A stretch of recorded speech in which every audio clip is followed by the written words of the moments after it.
Hey, what's good, good people? I am Travail C.W. Lynch, Mr. What, founder of I Am the Possible and your self-worth specialist. I want to welcome you guys once again into the I Am the Possible University. That's right, the university, baby. You are the student, you are the subject, and you are the success. Yes, everything is about you. Guys, listen, this is another broadcast slash podcast experience.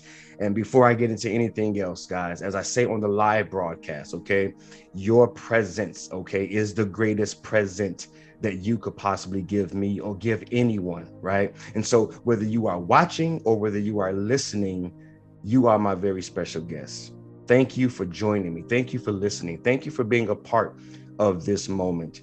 I pray that something I say, I share, might influence you, might impact you, might inspire you to see yourself in a way that you've never seen yourself before. That something I might share or say might really work toward just inciting, right, within you a greater awareness, right, a greater image and a greater idea of who and what you are. And so I want to jump right into this episode, right into this experience. Today, we're doing a combo session. So some of you are watching, some of you are listening, but whether you're watching or listening, I pray that this message would meet you where you are and that it would minister to your heart, that it would be for you, whatever it needs to be for you. We're all on this journey of life, but I've learned in recent weeks, right? Been listening to some things, reading some things. We're all on this journey of life, but we all take our own paths. We all take our own roads, right? And so there is no right way to do a certain thing. There is no right path. It's your path. It's your path. It doesn't matter how you get there. It doesn't matter how you do it. There are life lessons for you. There are moments, there are experiences that God wants you to experience, that God wants you to endure, that God wants you things that he wants you to receive, things that he wants you to be a part of, to contribute to, and things to contribute to you. And so I just want you to really kick back. I want you to allow yourself to receive this information. And I want you to, when it's time to apply it to your life, right? If you find value in it and you find that it is worthy of applying to your life, I want you to begin practicing allowing you, right? What's in the gut, what's in your heart, what's at the center of who you are, right? That true you, that real authentic you. I want you to begin to practice becoming more and more aware. Last week we talked about meditation and stealing the mind, right? Becoming more sensitive, more conscious, more aware of what's there, of what's real for you. Because I may give the same thing to multiple people, but it's not necessarily meant for them to use it in the exact same way. I'm sharing that for a reason. That wasn't a part of my script, so to speak, this week. But someone needs to hear this. It doesn't matter how you do it. There is no right or wrong path. There is no right or wrong technique. There is no perfect model. What there is a genuine expression of you, a genuine extension of the God in you, made and created in his likeness and his image. There is a God working within you, a God nature working within you, a God idea that is looking to be, that is looking to be birthed, that is looking to emerge, that is looking to be expressed through you. So I want you to know that there is no right or wrong. We get caught up in right and wrongs. And I just want you to be aware that you are by design and the world needs your version of that thing. Whatever that thing is, you put it in your context, right? You name it, you frame it, put it into your context. I believe that if I'm speaking to you right now, you know exactly what I'm talking about. You don't have to fit the mold. You don't have to fit that round object into that square peg, right? Into that square space. You be you, okay? All right, let's jump into this, guys. We are continuing our series. This week, we're going to drop 2 on you. We're going to wrap it up, right? This is the last week, Men's Month here in the university. All June, we have been focused on our men, right? Mentoring our men, ministering to our men, right? And so I want to finish up with two more tactics, right? If you're just now joining us in the series, I encourage you to go back, whether you watch us on YouTube or Facebook, or you listen on the podcast, on whatever podcast platform you choose. If you've missed the past couple of weeks, right? This is week 4. So if you've missed weeks 1, 2, and 3, I encourage you to go back to the beginning, where the original framework and groundwork was really established, so you really can track with us through these weeks. But this week, because there's only 4 weeks in the month of June, I'm going to be sharing with you 2, because I promised you 5 tactics, right, on this mental mission. These 5 tactics that men can use to get back, right, to get back, to reclaim, right, to repossess, right, the positions and the possessions that belong to them, right? So I want to go ahead and share my screen, and I'm going to go ahead and jump right into this, man. I don't want to delay anymore. Let me go ahead and open up this slideshow, get us on week 4 here. That is where we is. And yeah, man, let's go ahead and do this thing. So we are here. Let me minimize. Again, if you are watching me, if you are listening, then there is a screen in front of me, and I'm on my computer, and I'm sharing my screen for the watchers out there. So if you hear my mouse clicking, you know what's going on. All right, so I am sharing. We are here. So week 4, again, we've entitled this one, The Mental Mission, 5 tactics men can use to take back the positions and the possessions that belong to them. With each week, I ask these questions, so I'm going to ask them one more time. Number 1, are you experiencing these things? Because I ask these questions because I want you to be very clear that I'm speaking to you. Okay. Sometimes a message can get started, or a video can start rolling, and you don't really know, right, whether or not this is pertaining to you. You don't really know if this is a message for you. Well, here's the criteria. Okay. I mean, obviously you can learn something from anything, right? Anything you watch or you listen to, you're going to be able to learn something. You're going to be able to pick up something.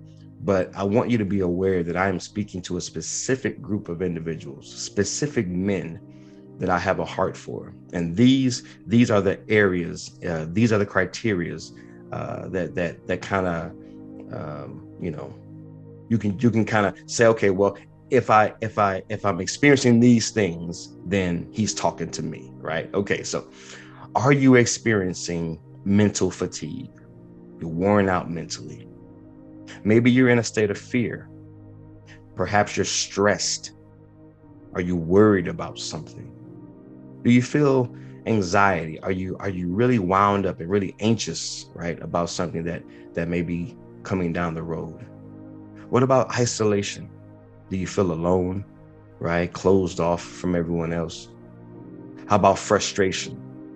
You get ticked off really, really quickly, right? You got that short fuse right now.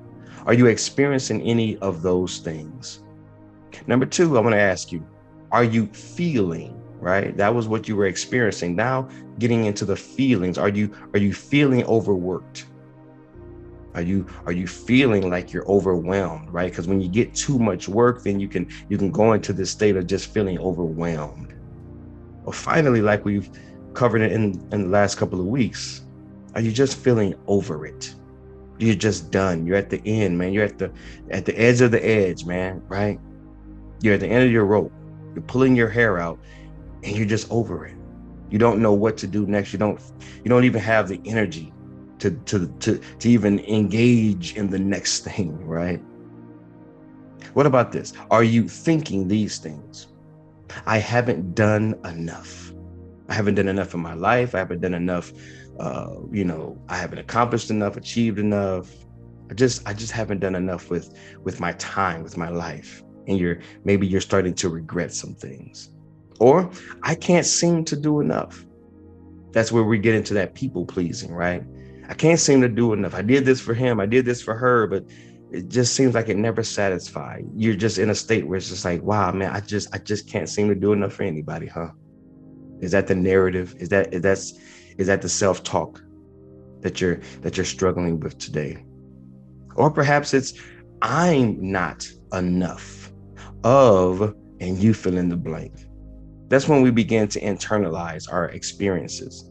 Something happens to us. Someone says something to us, right? That's negative, and it begins to impact and it begins to influence the way that we literally think of and see ourselves. I'm not, right? You took the experience, you took the emotion, you took the feelings, and you made it about you. You're making it about you. You're decreasing your own self-worth and value, perhaps even your significance in this world. You don't feel like you're worthy of a good life. You don't feel like you matter, right? All month long, I've been hashtagging men matter, because brothers, you do, you matter. But sometimes, and let me raise my hand first. I don't know, if you're listening, you can't see my hand, but I'm raising it right now. I've been there. I'm not enough of a husband. I'm not enough of a father. I'm not enough of a brother. I'm not enough of a minister. I'm not enough of a, and you fill in the blank, right? What is it for you? And so we can get into these ruts, we can get into these things, and it can really damage and it can really hinder our ability to really, get into or really reclaim the positions that we were originally designed for, originally created for. I believe that many of us have a sense within us where we know that we are kings and queens. We know that we are a royal priesthood, as the Bible says. We know that we are God's children and creation. There's a deep inner knowledge or deep inner awareness that may be suppressed right now. It may be covered up with all the dirt and grime and all the issues of life. It may be pressed way, way down.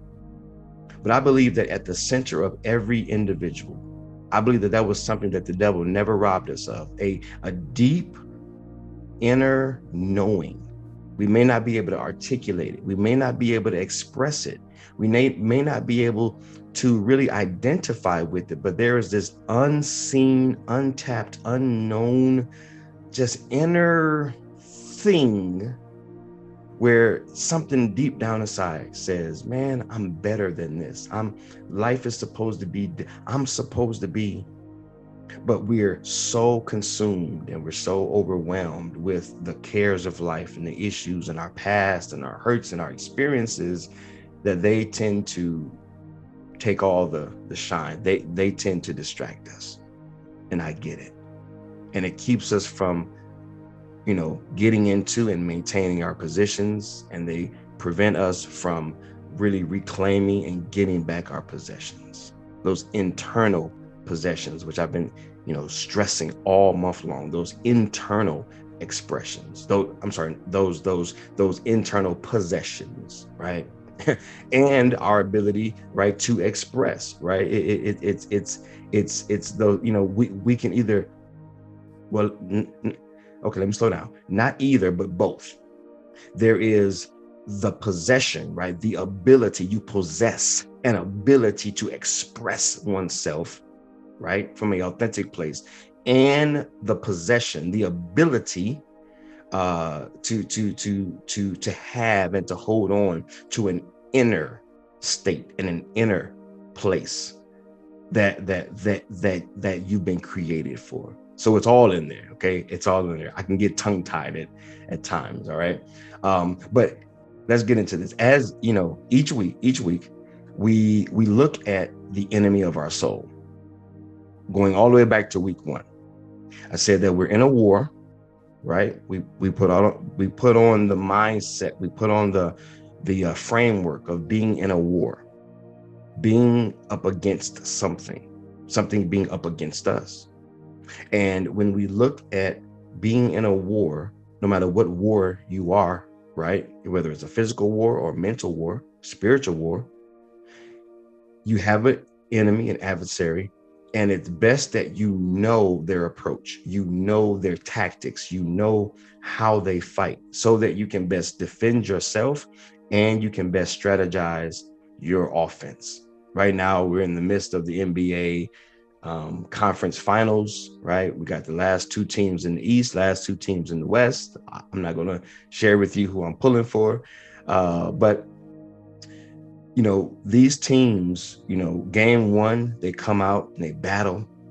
And I believe, you know, one of the things that the coaching staff is doing is, you know, they do what's called a feel out game. Obviously, you want to win that game. 100% you want to win that game. You want to come out with a dub. But more than anything, you want to do your analysis. How does this team play? What's its pace? What's its tempo? What does it tend to do on offense? What does it tend to do on defense? What do each player tend to do? What side do they like to shoot on? What side do they favor more than others? What spot on the floor do they prefer over other spots? We're doing this deep analytical work because it's a 7-game series. So game 1, while you want to win, you also want to study your enemy so that you want to study your opponent so you know going into the next game how you can improve and how you can better defend and how you can better play your offensive game. So in the same way, that's really what we're doing here. We're looking at our enemy, the enemy of our minds, the enemy of our soul. And each week we've been looking at how they operate, right? And so this week is no different. This week we're coming from 2 Corinthians chapter 11. If you're listening, it says, "But I am afraid that just as Eve was deceived by the serpent's cunning," or its skill, right? Crafty, right? "Your minds," that's where the battle is again, "your minds may somehow be," and this is the key, "led astray from your sincere and pure devotion to Christ." See, Eve and Adam in the garden, in the beginning, they didn't have distractions. They didn't have the war of the mind going on, right? They were created by God, placed in a garden. They were provided for, and they were doing the things that aligned with a pure and a sincere devotion to Christ, to God. And then along came this serpent, along came Satan with this ability, right? He's very cunning, skilled in deceit. That's what cunning is defined as, being skilled in deceit. He's a deceiver. And here, this passage is saying, I was afraid that just as Eve was, you'll fall to the same, to this church in Corinth, you'll fall to the same tricks. And your minds, where it matters most, your minds will be led astray. Remember, children of God, brothers, when we were saved, we got a new spirit, the spirit man. The old man died, the new man came, spirit renewed, bam, just like that. But the Bible goes on to tell us in Romans that in order for us to not conform to the ways of the world, for us to no longer continue the same cycles and patterns, right, of being defeated and succumbing to the cares of life, we have to renew our minds, guys. We got to renew the mind. So the work is in the mind. The war is in the mind. And so he's saying, listen, I don't want you to be led astray. And so this week, we're going to be talking about two tactics that's going to help us prevent our minds from being led astray. When your mind is led astray, you can't hold down the fort. You can't hold your position, which is what we're working on getting back. You can't hold your position. When your mind, is led astray, you can't retain a grasp on your possessions. Eve's mind was led astray. That's why they gave up their position. That's why they gave up their possessions, right? They were kicked out of the garden, right? Because they put something above themselves unknowingly, right? He helped to lead their minds away from what was real and what mattered and what God had said, and got them into a conversation that we've talked about. That's always going to be the devil's approach. A conversation, a cunning conversation, hashtag that, a cunning conversation.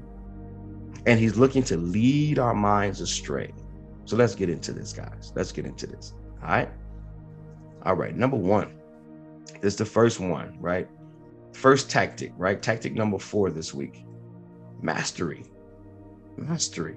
Now, mastery is defined as comprehensive, wide-ranging knowledge or skill in a subject.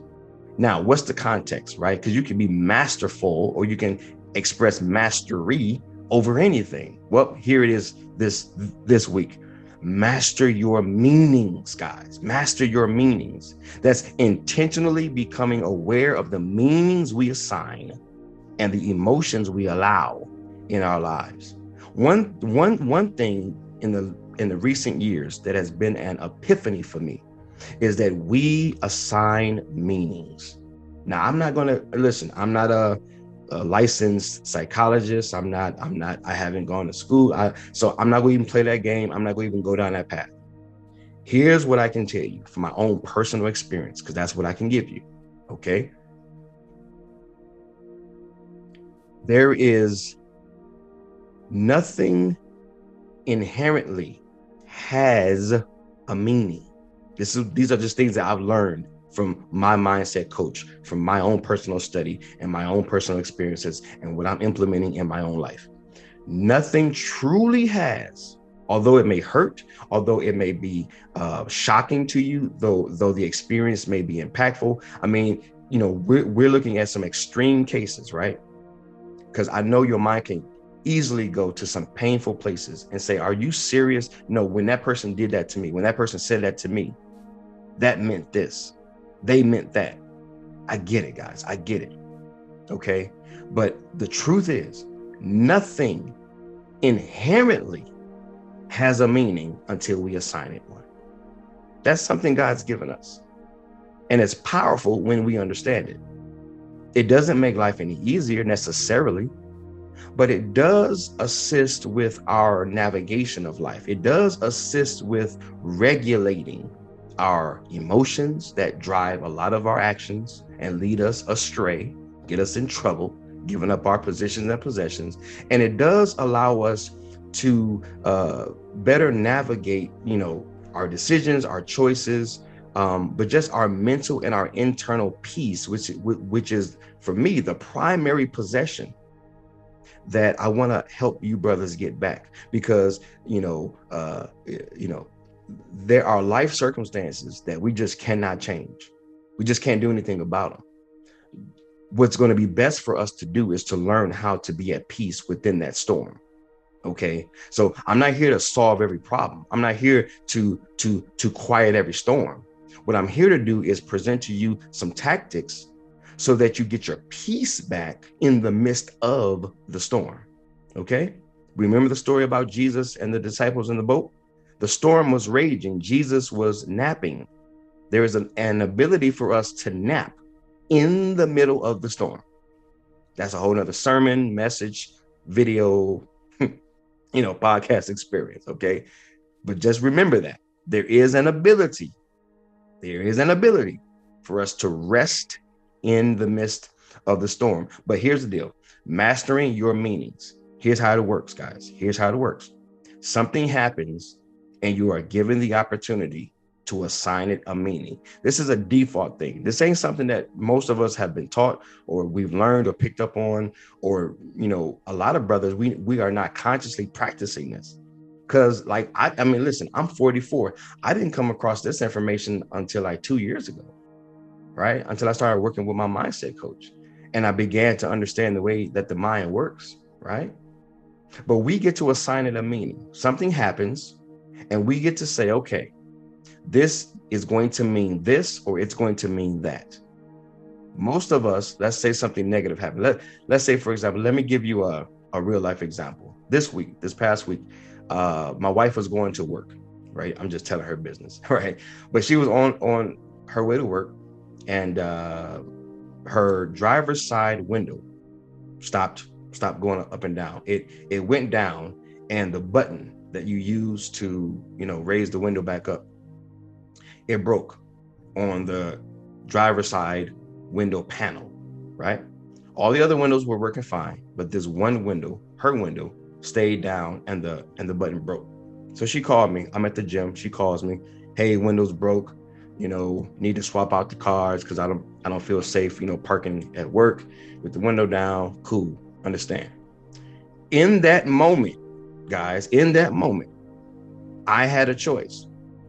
I could either default to, "Oh my God, here we go again. How much is this going to cost? See, God, why you punishing me? Come on, life, really? We just got over this other issue. Now this, just got my car fixed with the AC. Now I got to fix this. Come on, right? My savings are being depleted because of these fixes, yada, yada, yada. Come on, man, what's going?" Like, you could default to the, "I'm pissed, I'm upset. Here we go again. This is an inconvenience. What is, now I got to call my boss and tell them that I'm going to be late because I got to go make these," right? The mind can totally go there, and I can assign it a meaning that totally drains me of my energy. An energy draining meaning. I could do that. Most of us do that, right? Can you relate? If you're watching, #relate. Can you relate to that, right? Okay. It's funny because when she called me, I had just finished watching. I've got these. I subscribe to this YouTube channel that gets into it's like a meditation, but it's also like a TAL. I'm just kind of getting into some of these things, but there's this idea. There's this practice called the TAL, and basically.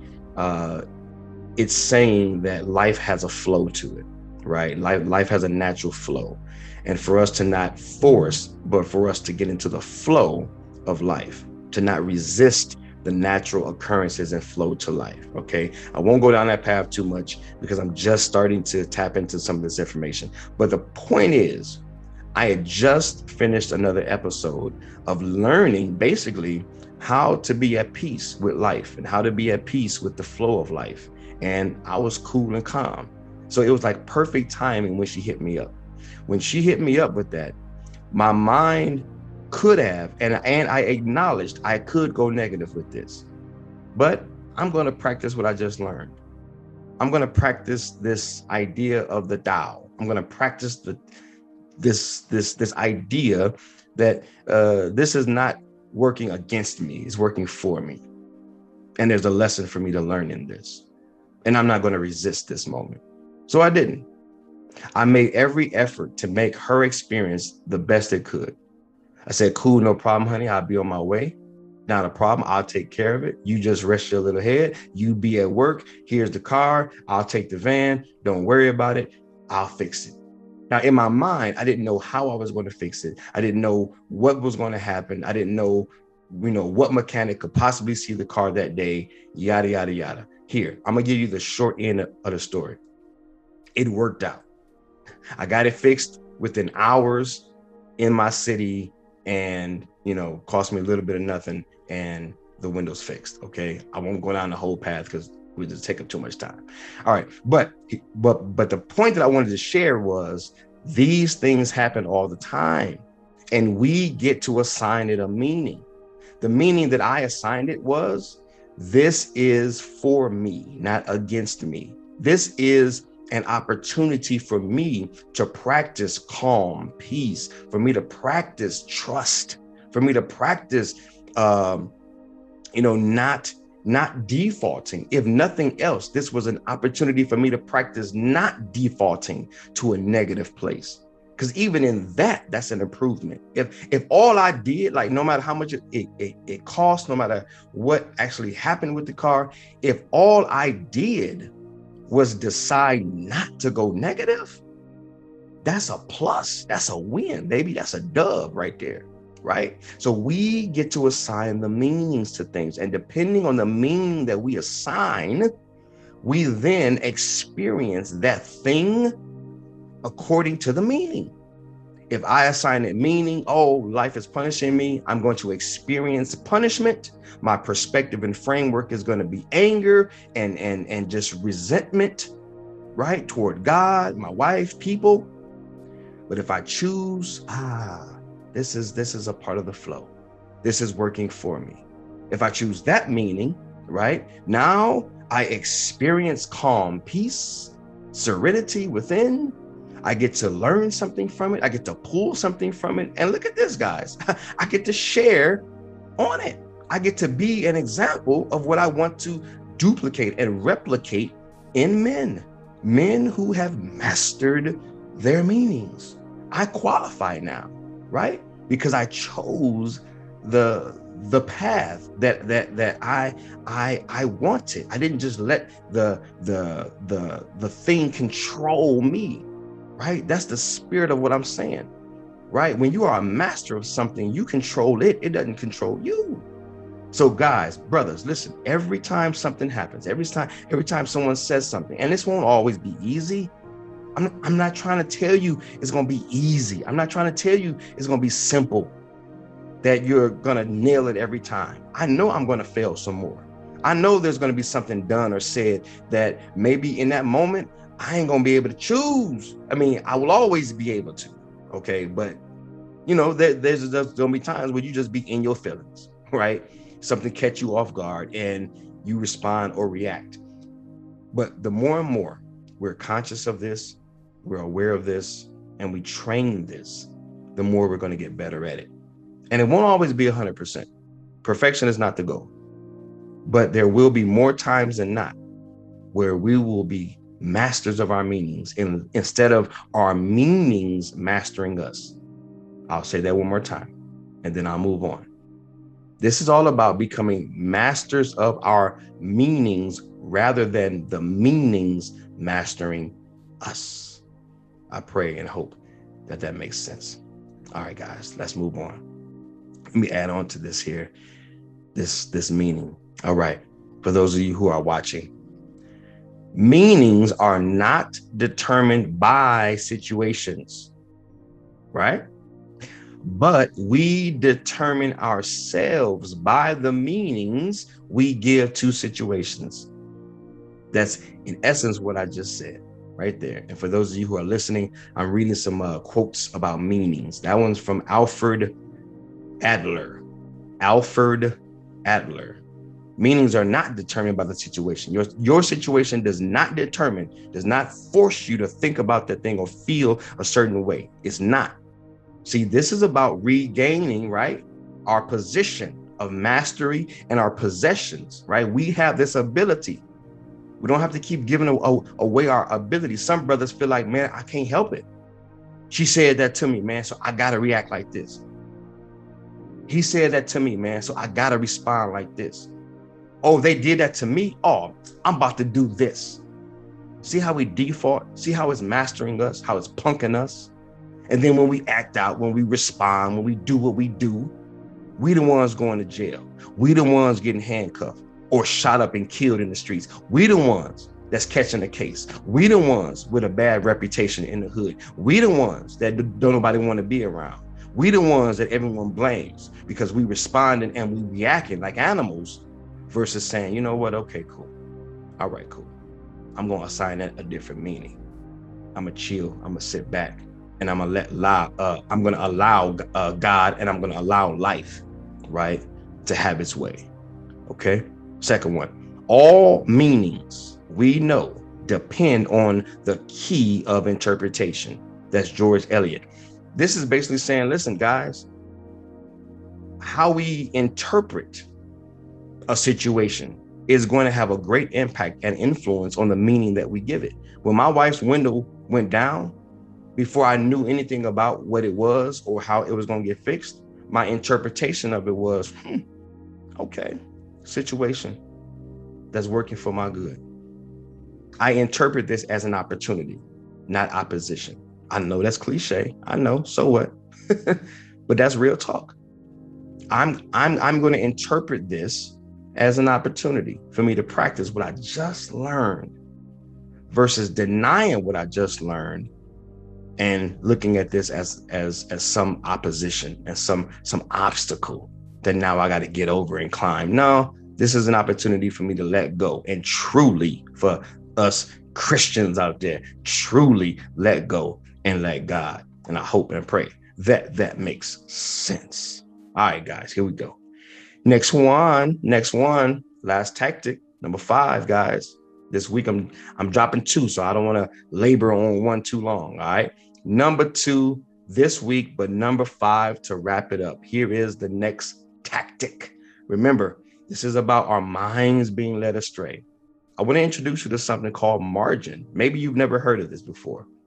Sure, you've heard the word margin, right? Just in general, not margarine, the butter substitute. No, margin. Okay, for those of you who are listening on the podcast, margin, margin. And this is defined as the edge or the border of something, just like a book, right? You got that margin on the book. That's that empty space.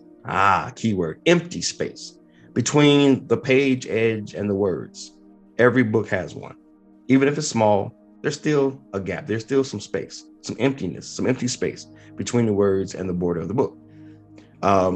Shout out to my man, Rusty Proctor, one of my the financial mentor, but one of my lifelong mentors, Rusty Proctor and I, we had a great conversation some years back about margin.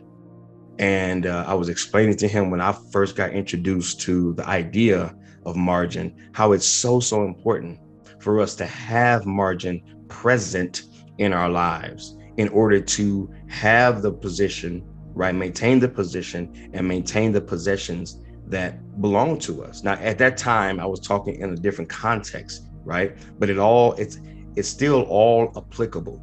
Margin is that space in your life between the max and the, okay, how do I put this? How do I want to put this?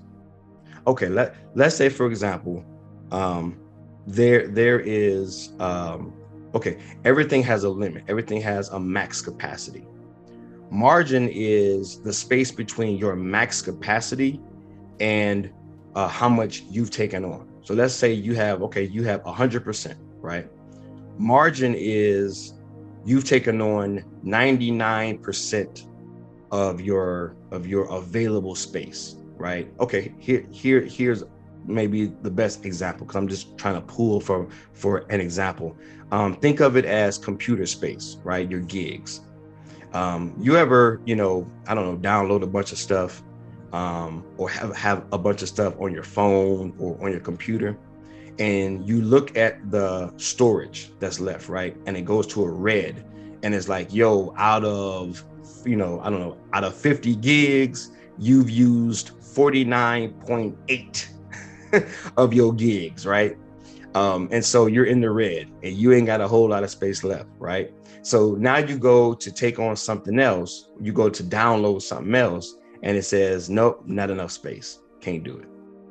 That's what margin is, right? It's that space between how much you can take on and how much you have taken on. AKA, remember when we first started and we talked about being overworked, overwhelmed, over it? Sometimes, many times, at least for men, we can get overwhelmed, we can get overworked, and we can minimize our margin because we are being led astray by things that are being sold to us and presented to us throughout our lives as men. Things such as, you got to work hard, you got to grind, you got to hustle, you got to be a father, you got to be a brother, you got to be a minister, you got to be a co-worker, you got to be you got to do it, you got to do it, you got to be you got to be a.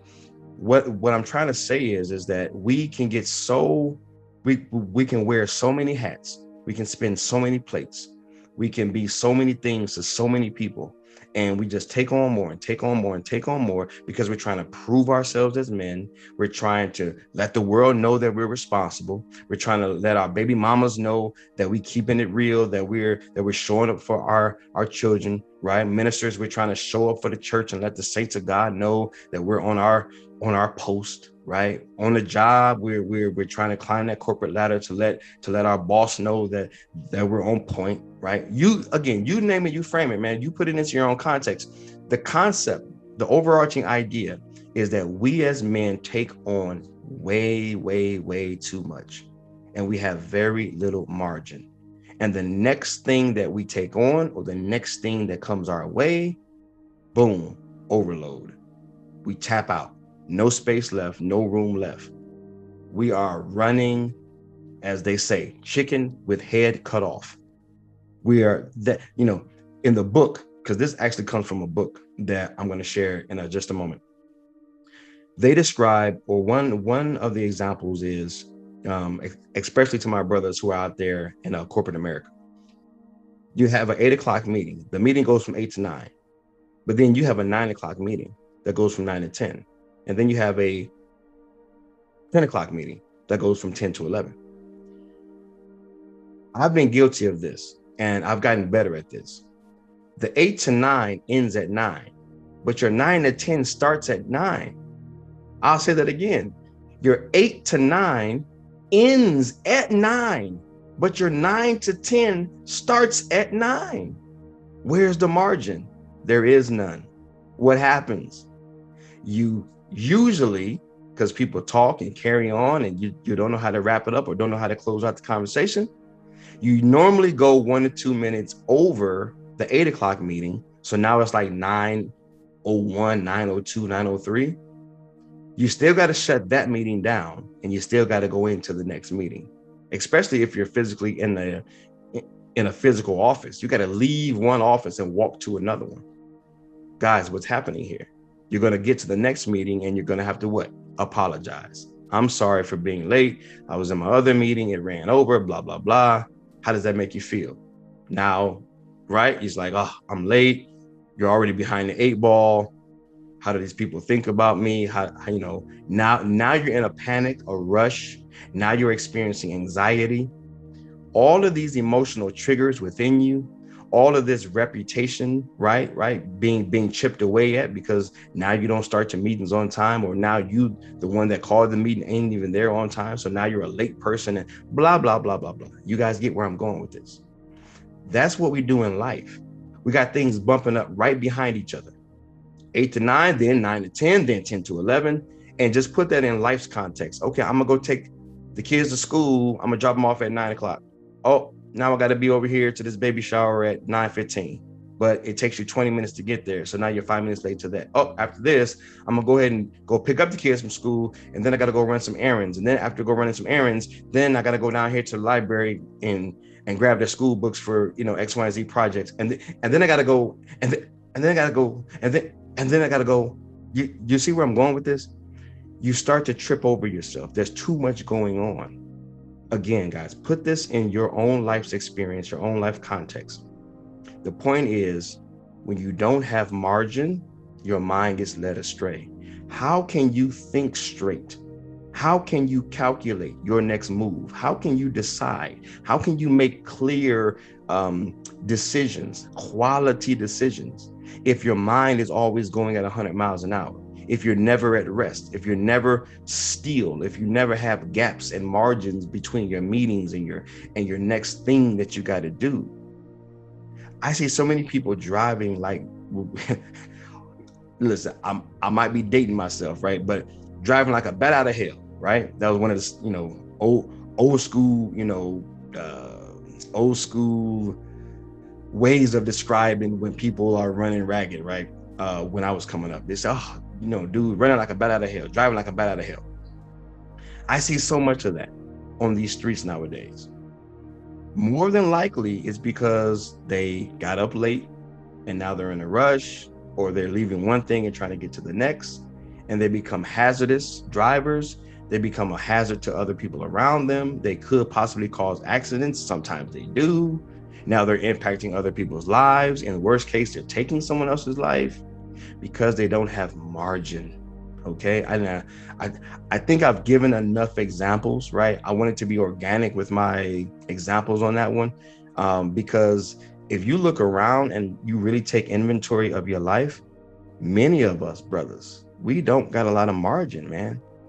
There is like not a lot of penciled in downtime because we've been sold this idea of manhood that says we got to grind like crazy. We got to be balls against the wall. We got to be beast mode. We got to be about that thing. We got to be about our business, baby. We got to be hustling. We got to be on that thing. No days off, right? Sleep is for suckers, right? This is the crap they sell us. You know I'm telling the truth, right? This is the crap they sell us. And it plays on our ego. It plays on our warped idea or ideal of manhood, on what a man is supposed to be and look like, right? We got stress from our spouses or girlfriends or whatever, right? We got the homeboys telling us what we got to do, and now we got to live up to their ideas of who we are. And man, the list goes on and on and on. It gets crazy.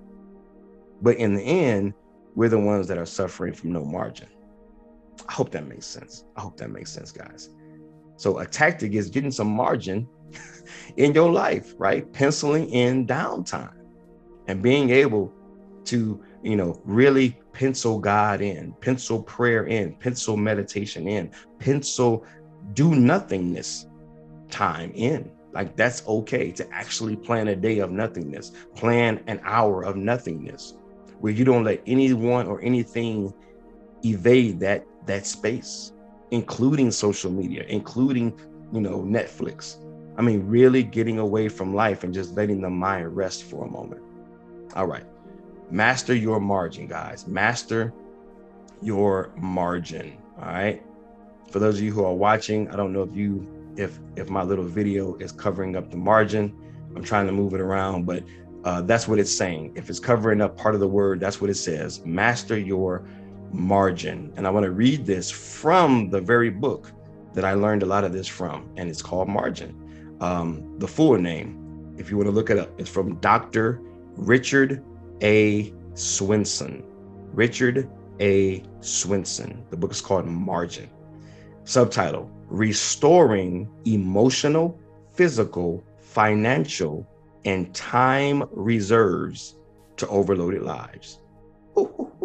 I was introduced to this book through my brother-in-law. Shout out to H-Town Hassan Lee. What's going on, boy? Shout out to my man H for introducing me to this amazing book, man. And it's blessed and it's impacted my life.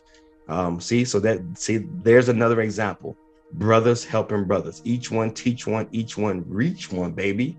Right? I'm still benefiting from a book that was handed off to me years ago by my brother-in-law. So again, shout out to H. So here it is. We have more things, and this is an excerpt here that I'm reading for the podcast listeners. We have more things per person than any other nation in history. We're talking about America, baby. Okay, Western culture. So we have more things per person than any other nation in history. Closets are full, storage space is used up, and cars can't fit into garages. Having first impressed on us, having first imprisoned us with debt, possessions then take over our houses and occupy our time. This begins to sound like an invasion. Everything I own owns me. Why would I want more? Now, this possession here is not talking about the internal possessions of peace that I'm focused on us getting, but it's talking about the physical, tangible. A lot of times we are so obsessed and convinced and consumed with consuming more and more things because we've been taught that our status is king, our popularity is king. Do I have the latest, greatest this or that? Do I have this? Am I rocking this? Am I wearing this? Am I living in this? Am I driving this?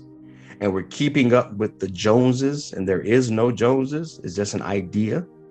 And we're buying things, we're going into debt, we're filling up, we're filling up everything to its max capacity. And we're busting out at the edges, because it's never enough, because the idea, the lie behind it all, and we learned that Satan is a liar in the first couple of weeks. The lie behind it all is, if I would finally get enough, then I'll be enough. See, if I accomplish enough, if I accumulate enough, if I amass enough, then I'll be enough. We're equating what we have and possess and are able to do with who and what we are. And that's a lie that is never proven true, never proven right. It never satisfies, because enough will never be enough. It'll always be one more thing. It'll always be one more thing. You got to either buy, have, or do. And so mastering your margin, understanding what matters really to you, right? This is like a side note. What really matters to you? I've gotten into this. Now, I'm not a minimalist. That's the word, sometimes, again, tongue-tied. Minimalist. I'm not a minimalist, but I really appreciate that lifestyle. I really appreciate the premise for minimalism. Having just what you need, just the bare minimums. To some degree, I'm a minimalist in, I certainly am not a shopaholic, and I don't like to just buy things to have things, and things don't really impress me all that much, right? I'm more about people than I am possessions. So on some level, but there are those who are choosing a lifestyle where they literally, intentionally, consciously choose to have one pair of shoes, right? Just 7 shirts or 7 pairs of pants. Like, if you watch some of these documentaries, they take it to the extreme where it's like, if I don't need it, I literally don't own it. I think that's a great example that we can all kind of, pull from when it comes to establishing margin in our lives. If you go into your closet, how many of those clothes do you actually wear? Or how many of that could you actually give out and maybe donate to someone else? Some of us got shoe collections, man, from the floor to the ceiling, and you never really wear those shoes. And I get it. For some of us, it's like a hobby. We kind of get into it. That's totally fine. But I'm talking about those of us who are obsessed over accumulating things for the sake of having things, because we're associating those things with our own value and with our own worth. And it's overwhelming and it's consuming, and we don't have a lot of margin in our lives. We don't have a lot of space and room for the positions and the possessions that we were created for, that we truly desire most. But we're so confused and consumed because our minds have been led astray by our enemy, that now when we want the things that God has for us, and we've identified some things that we really should be experiencing in life, we don't have any room for them because we're so preoccupied with a marginless life. And I hope and pray that makes sense, guys. All right, guys. A couple more things that I wanted to share just in general as I wrap up this entire series. Just a few more things that I thought was important for me to share. Number one, guys, at the end of the day, right, I've shared these 5 tactics over these, last 4 weeks. More than anything, I want you to hear this. Learning self is living self. Learning self is living self. You guys know here in the iAMthepossible University that we believe that the greatest form of self-development is self-discovery. Your value, worth, significance, everything that we're hunting for, fighting for, thriving, striving for, we already are. We already are. It's already there. You came equipped. Your value, worth, it came built in, right? I love telling people your existence is the evidence that you are enough.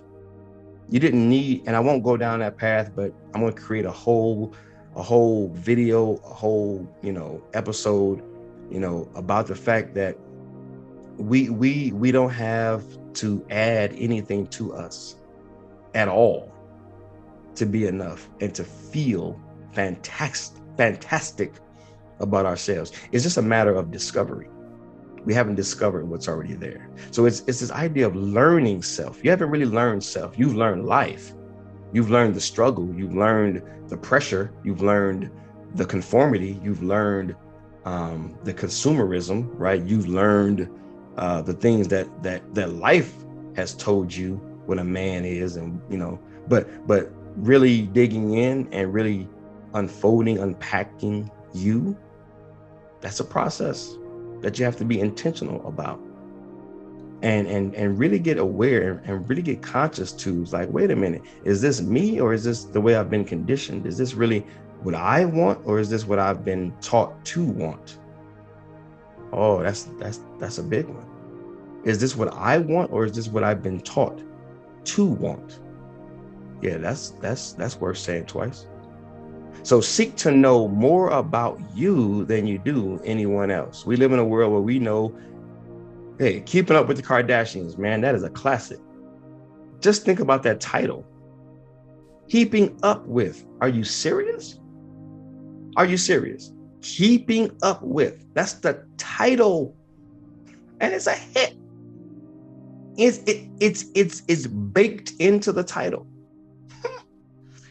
I want you, TV watcher, to keep up with my life. I'm just using, I ain't got nothing against the Kardashians, man. I ain't got nothing against Kim, Yeezy, yeah. I ain't got no problem with none of them cats, man. I don't know them from Adam. They doing their life, man. The best to them.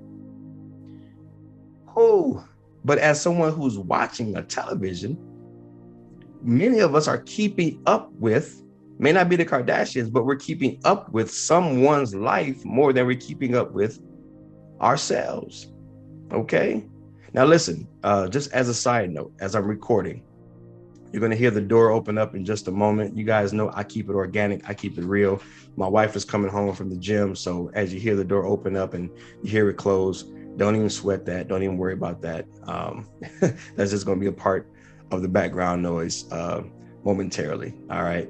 But yeah, guys, seek to know more about you than you do anything else.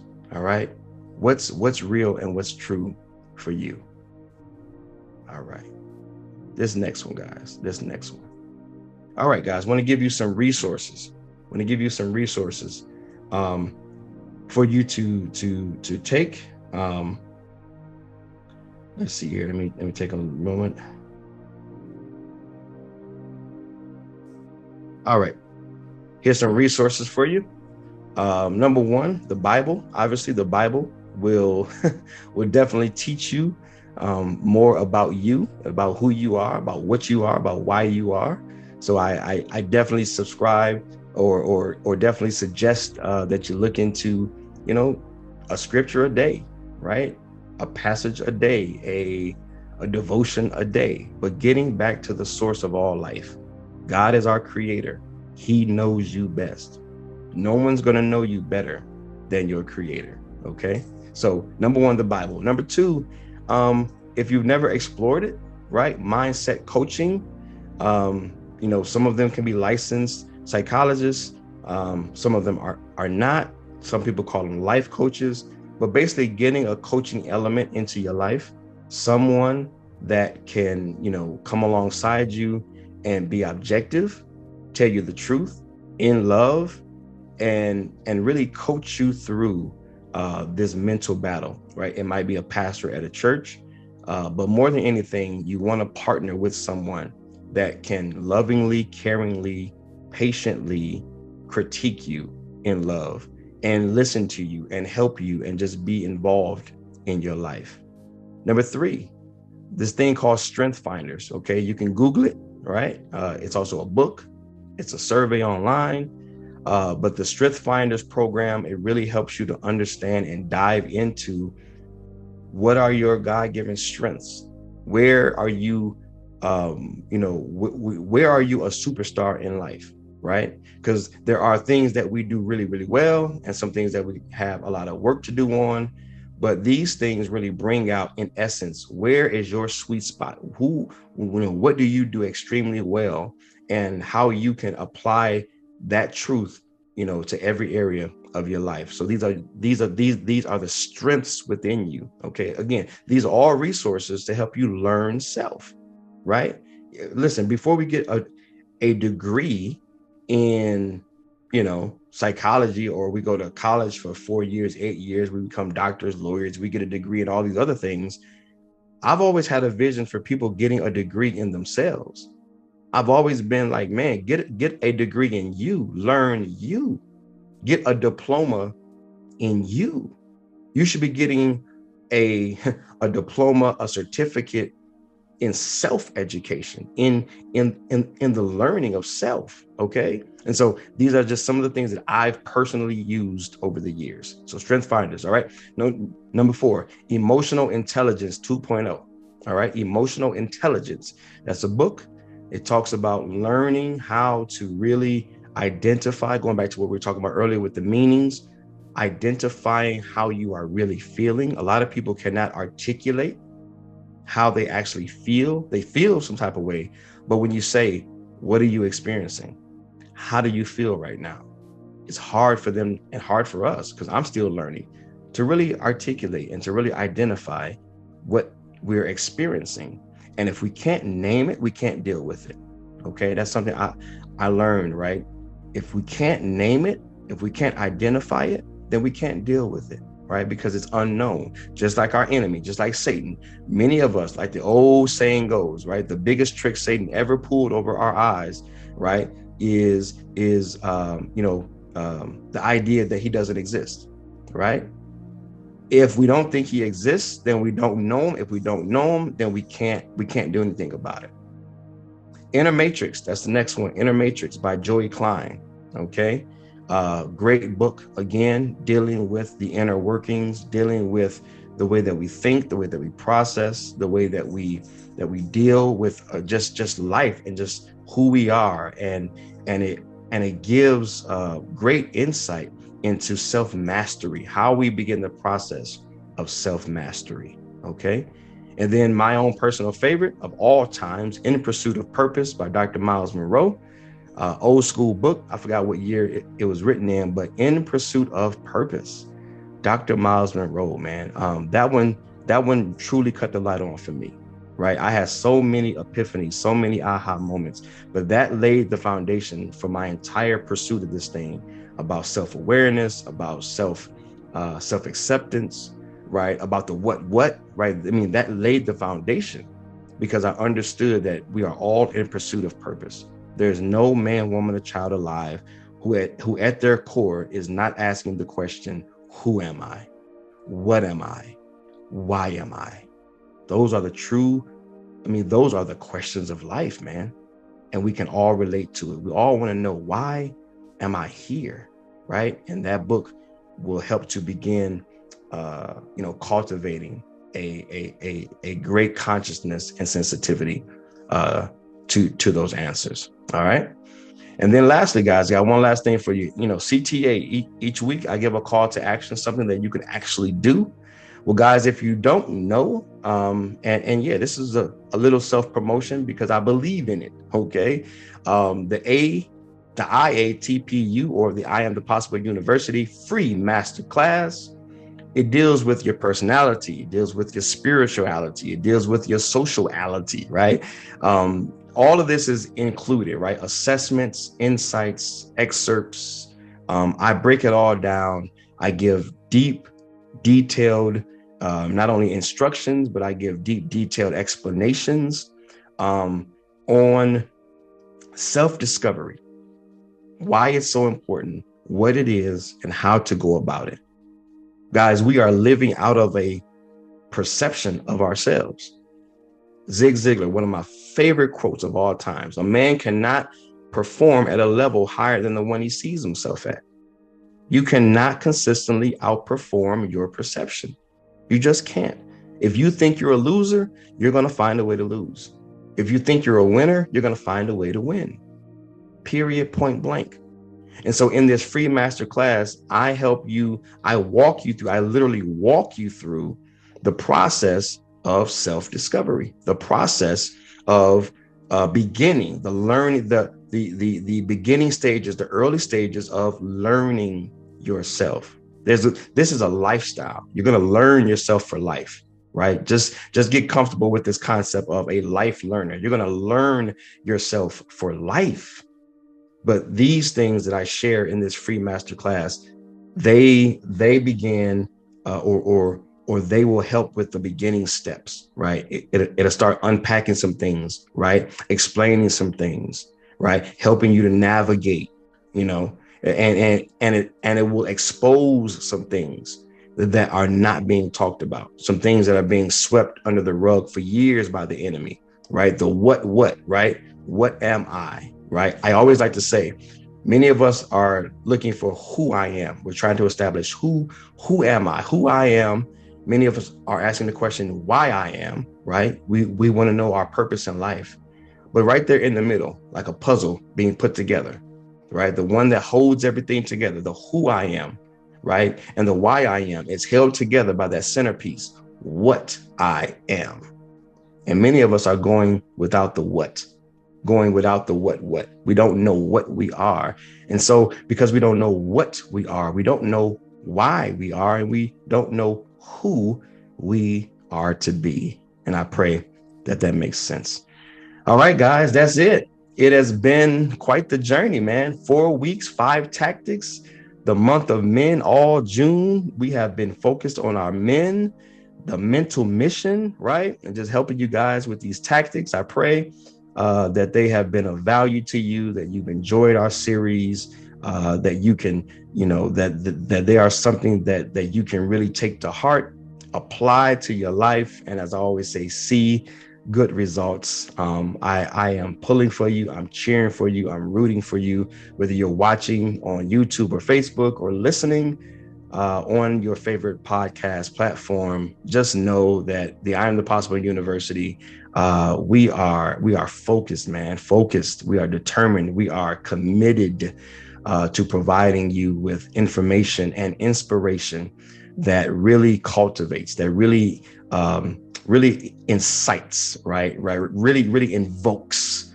right, and a inspiring image, right, of you, right. It's at the center of everything that I create, is that you would walk away with a better idea of you, an improved idea, and an innovated idea of you.